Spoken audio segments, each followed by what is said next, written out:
Alors, j'ai le plaisir aujourd'hui d'interviewer une de mes étudiantes, Marilyn. Ça va, Marilyn? Super. Bon, alors aujourd'hui, on aimerait savoir un petit peu ton parcours, pourquoi tu as choisi l'aromathérapie, pourquoi tu as choisi mon centre et qui suis-je peut-être en tant que formatrice. Est-ce que tu peux m'expliquer voilà, ce que tu penses de mon accompagnement pédagogique, etc. Alors, au départ, c'était une reconversion parce que j'ai un cabinet de massothérapie et j'avais envie de me diversifier avec de l'aromathérapie et je n'y connaissais absolument rien. Donc, je suis allée, comme toute personne qui veut se former, se reconvertir, chercher sur Internet. Donc, j'ai fait plusieurs pages et je suis tombée sur la page de Marie, qui, je crois, était. Tu t'es installée récemment, en fait, quand on s'est rencontrés. Oui, je crois que l'organisme, il avait 1 an ou 2 maximum, donc c'était très, très récent. Ouais, ouais. Et en fait, ce que j'ai apprécié chez Marie, c'est le contact, son authenticité. Donc, en fait, j'avais pris contact sur le site internet. Tu m'as rappelé très rapidement. Et l'échange a été hyper convivial. Tu as été très claire dans tes explications, ce que tu proposais. Tu as été très honnête sur le fait que tu te lançais. Ce qui m'a plu particulièrement chez toi, c'est ta vivacité, ton naturel, et puis l'entrain que tu avais, en fait, vraiment, dans la présentation de ce que tu souhaitais faire.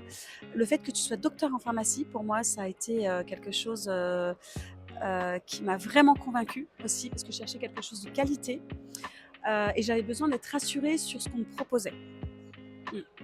Parfait.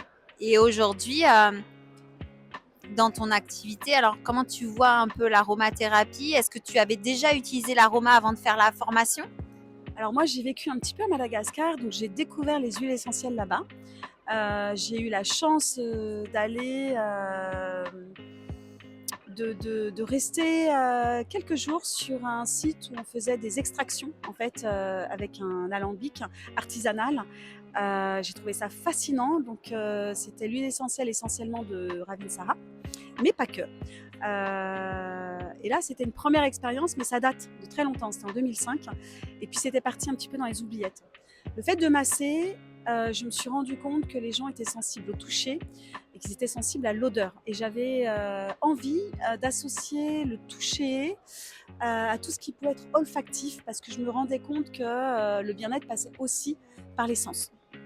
Donc, l'idée, dans un premier temps, c'était de me former en aromathérapie pour pouvoir apporter du conseil, essentiellement, un petit peu basique, hein, parce que j'avais envie de savoir comment utiliser correctement les huiles essentielles, quelles étaient les synergies, quelles étaient les huiles végétales qu'on pouvait associer.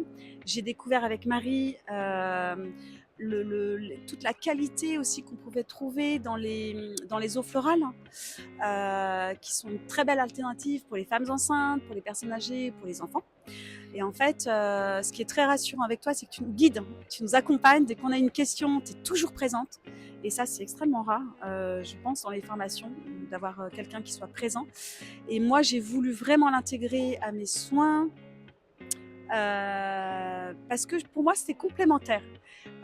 L'idée, c'était de faire du massage, de faire découvrir à travers le massage tout ce qui était olfactif et de pouvoir emmener sur un terrain olfactif, mais pas que, à travers les huiles essentielles. Mais tant que je ne suis pas diplômée, Ça va venir, ça va venir. Mais c'est vrai qu'à la fin de la formation, il y a vraiment un parcours d'examen final parce que l'aromathérapie, c'est une science technique et qu'il faut maîtriser ses classes biochimiques, les contre-indications, les précautions d'emploi, d'une part pour la sécurité pour toi, mais aussi tes clients, et puis après pour avoir une certaine légitimité. Parce qu'aujourd'hui, l'aromathérapie, voilà, c'est quand même très spécifique et il faut sécuriser tout ça. bah ça, je l'ai appris avec toi. Tu sais, on trouve beaucoup sur les réseaux sociaux des petits conseils comme ça. Moi, ça m'inquiète, en fait, parce qu'avec toi, j'ai découvert, en fait, justement tout ce qui était contre-indication. Ça m'a extrêmement sensibilisée, vraiment. Tout ce qui était contre-indication, c'est vraiment essentiel à connaître, et ça, tu nous l'apprends. Tu pars, enfin, en tout cas, avec moi, avec les premiers étudiants, tu partais vraiment sur les contre-indications. J'aime autant te dire que pour moi, ça m'a vraiment sensibilisée sur l'utilisation des huiles essentielles.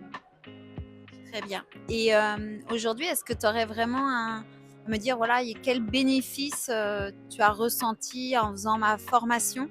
Est-ce qu'il y a des petites choses que tu pourrais dire, voilà, aux personnes qui nous regardent?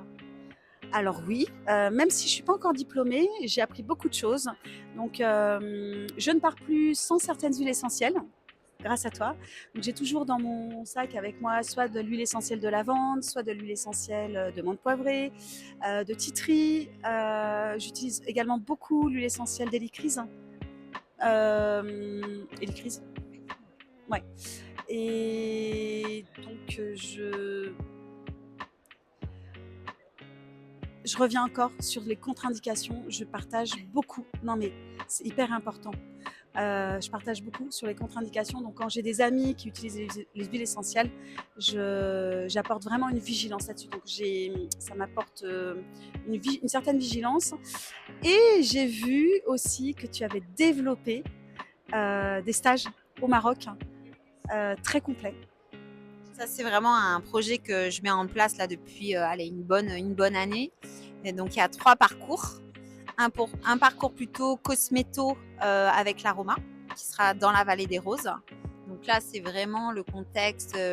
On va aller chercher sa fleur de rose, on va aller la distiller, on va récupérer l'eau florale et à partir de tout ça, même de la plante en elle-même, on va pouvoir fabriquer des cosmétiques aromatiques.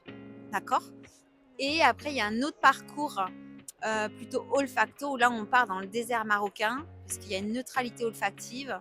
Et là, on va travailler vraiment sur des ancrages positifs et vraiment travailler sur les valeurs de l'olfacto qui, je trouve, sont hyper intéressantes aujourd'hui. Et puis peut-être qu'il y aura un 3e projet plutôt là sur la culture du safran.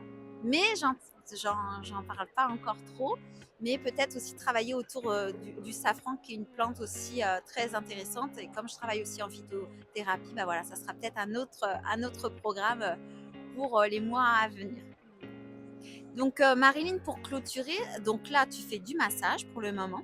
Où on peut te retrouver si on a envie de se faire masser? Dans le 78, à côté de Versailles. Ça s'appelle Massage et Aromathérapie. Et j'ai quelques huiles essentielles en présentation. Et j'ai toujours l'adresse mail d'Adoc Pharma à côté pour conseiller les gens d'aller te voir ou de te contacter s'ils ont besoin de conseils aujourd'hui. Super. Bah écoutez, si vous voulez voir Marilyn en vrai et vous faire masser divinement et avoir vraiment des conseils personnalisés, bah on vous mettra les coordonnées de son entreprise et vous pouvez la contacter avec grand plaisir. Merci beaucoup Marilyn. À très bientôt. Merci à toi.